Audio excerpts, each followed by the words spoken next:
ازيكم؟ فيديو جديد وافكار جديده من سلسله افكار ديكورات. النهارده هنتكلم عن ديكورات وتصميمات غرف الاطفال. هسيب لك لينك السلسله في الديسكريبشن وكمان في الاي اللي ظهرت دلوقتي. برضه مكملين فيديوهات في سلسله تشطيب شقتك. عايزك بقى لو لسه ما عملتش سبسكرايب تابعنا عشان تشوف كل جديد بدون اي مقدمات كتير. يلا نبدا بالانترو.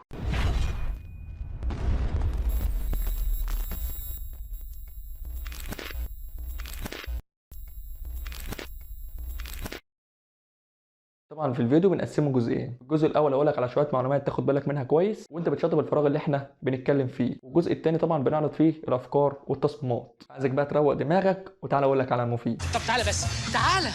تعال.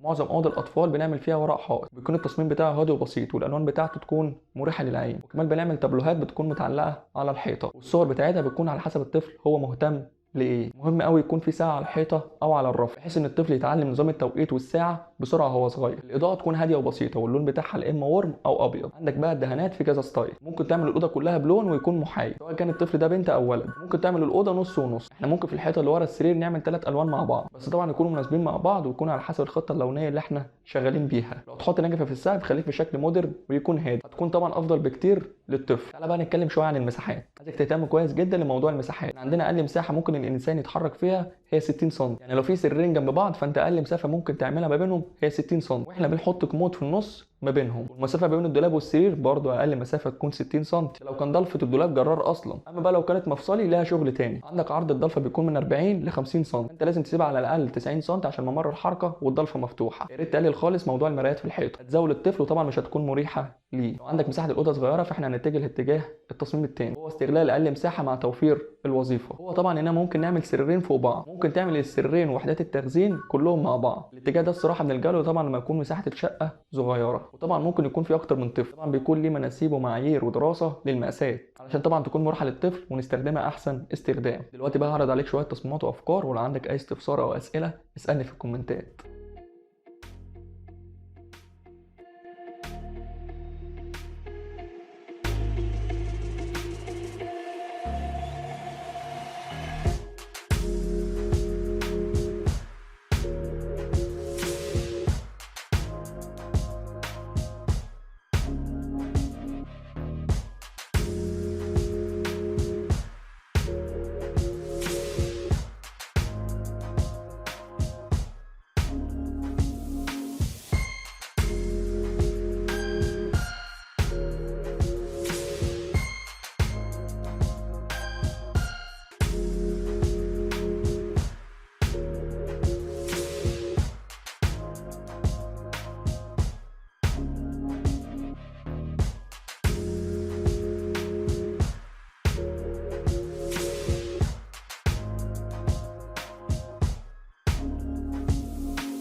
وبس كده يكون وصلنا لاخر الفيديو. انا عماد علي، انتيريور ديزاينر، وبعمل فيديوهات علشان افيدك.